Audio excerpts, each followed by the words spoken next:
नमस्कार दोस्तों, जय श्री राम, जय जय हनुमान, जय बागेश्वर धाम सरकार। दोस्तों, जन्माष्टमी भारतवर्ष में ही नहीं किंतु विदेश में भी उतने ही उल्लास और भक्ति के साथ मनाया जाता है। लड्डू गोपाल के भक्ति पूरे साल उनके जन्म तिथि का इंतजार करते हैं और जन्माष्टमी पर बड़े ही भक्ति भाव से उनका स्नान, पूजन और प्रसाद बनाकर उनका जन्मदिन मनाया जाता है।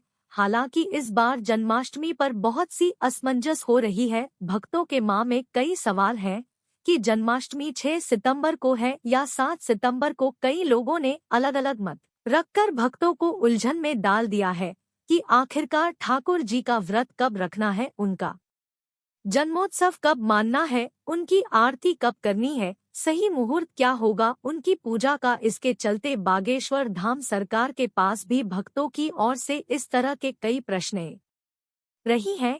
इसलिए गुरुजी ने सभी सवालों का स्पष्ट उत्तर देने के लिए और भक्तों को उलझन से मुक्त करने के लिए सब कुछ स्पष्ट तरीके से समझाया है। जैसे किस दिन व्रत रखना है, पूजन का शुभ मुहूर्त क्या है, किस तरह से विधि को संपन्न करना है, कौन से भक्ति इस व्रत को कर सकते हैं।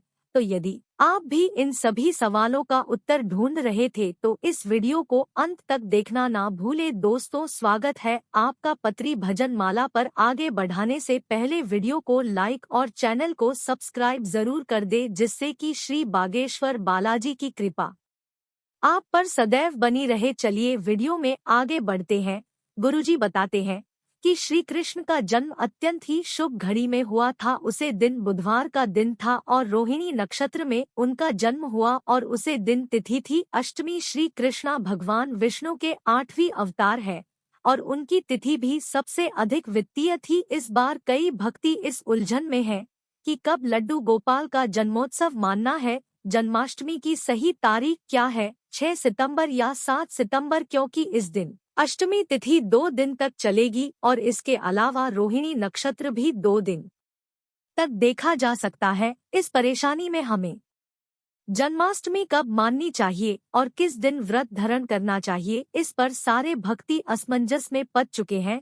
गुरु जी ने जन्माष्टमी से संबंधित हर तरह की जानकारी अपने भक्तों के साथ साझा की है और कहा है कि जन्माष्टमी एक ऐसा उत्सव है जिसका पुण्य 1000 एकादशी के व्रत के समाज प्राप्त होता है। दोस्तों, जन्माष्टमी के दिन कुछ महत्वपूर्ण कार्यों को अवश्य करना चाहिए जिससे आपके ऊपर ठाकुर जी की कृपा सदैव भी बरसाती रहे। वे कहते हैं कि कई बार हम केवल रात को जन्माष्टमी की तैयारी करते हैं, सजावट करते हैं, लड्डू गोपाल का झूला सजाते हैं, भोग चढ़ते हैं, किंतु पूरे दिन में कुछ ऐसे कार्य होते हैं जो हम करने को भूल जाते हैं, जिससे हमें जन्माष्टमी का पूरा फल नहीं मिलता। इसलिए आपको गुरुजी के बताए गए उन कार्यों को अवश्य करना चाहिए ताकि आप जन्माष्टमी का पूरा फल प्राप्त कर सके। चलिए जानते हैं कि कौन से ऐसे कार्य हैं जो हमें जन्माष्टमी पर अवश्य करनी चाहिए। गुरुजी के अनुसार सबसे पहले कार्य जो है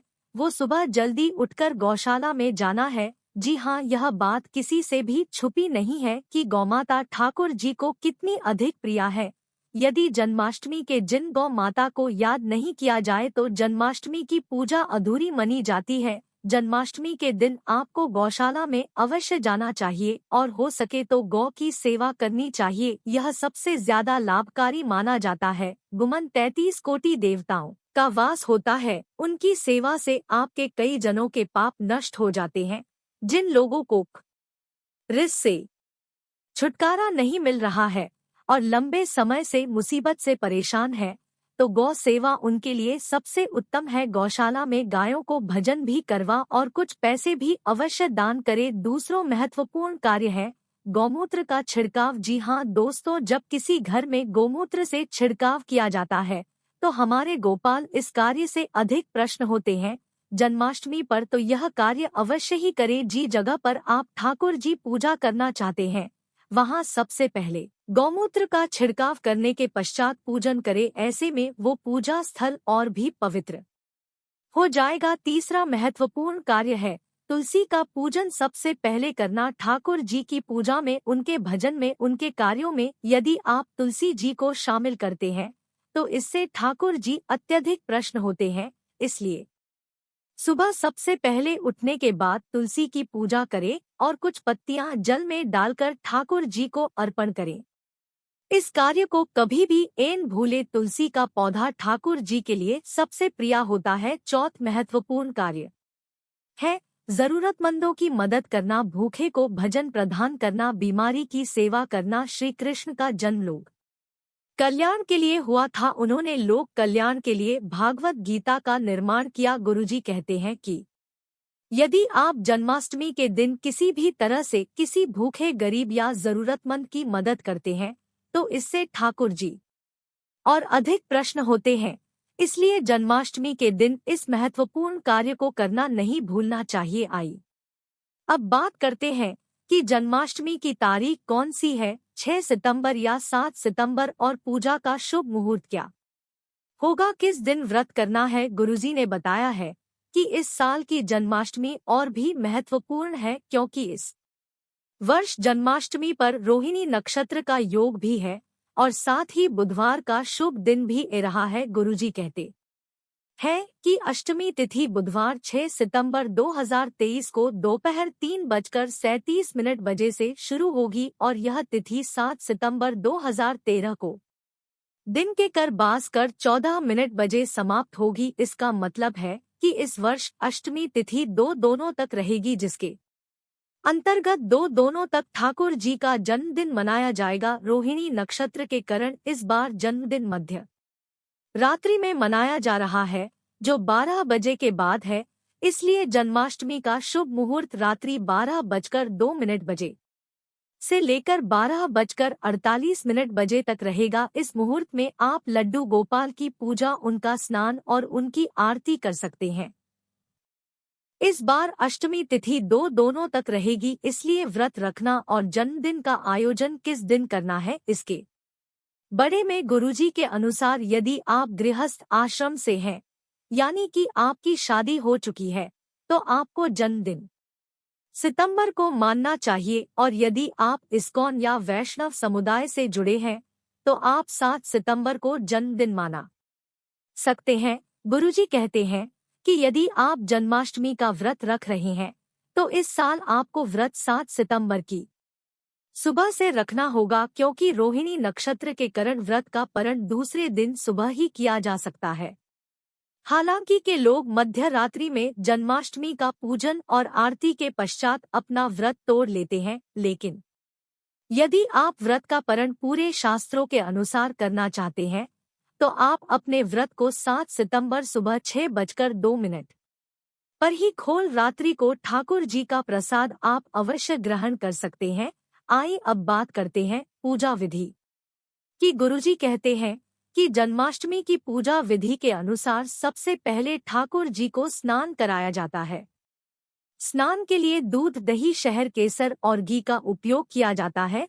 इसके बाद उन्हें साफ सुथरे वस्त्र पहनाए जाते हैं, उनके हाथ में बांसुरी दी जाती है और माथे पर चंदन का तिलक लगाया जाता है। स्टार पर मोर पंख धारण किया जाता है और उन्हें गले पहनाए जाते हैं, जैसे कि वैजयंती माला। गुरुजी के अनुसार लड्डू गोपाल के भजन के प्रसाद में सबसे पहले तुलसी के पेट डालने चाहिए। इसके बाद भोग में माखन रखना चाहिए और इसके अलावा मिष्ठान, मखाने, सुखमेव, फल और खीर पूरी का भी भोग ठाकुर जी को चढ़ाया जा सकता है। ठाकुर जी के भोग और बाकी तैयारी पहले से ही करके रख लेना चाहिए, क्योंकि 12 बजे के बाद आपको ठाकुर जी की पूजा और आरती शुरू करनी है। उन्हें झूला झुलाकर, उनके आगमन में गीत गाकर और उनकी स्तुति करनी चाहिए। जन्माष्टमी का शुभ मुहूर्त मध्य रात्रि 12:22 से ही शुरू होता है, जिसमें पूजा करना और जन्मदिन मानना अत्यंत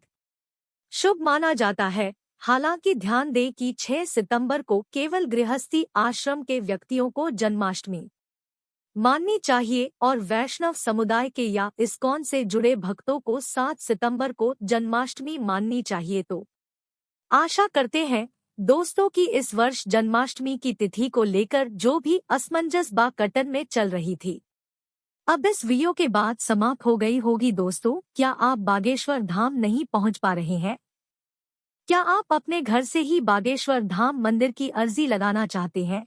क्या आप चाहते हैं कि आपको घर बैठे ही गुरुजी की क्रिया प्राप्त हो जाए?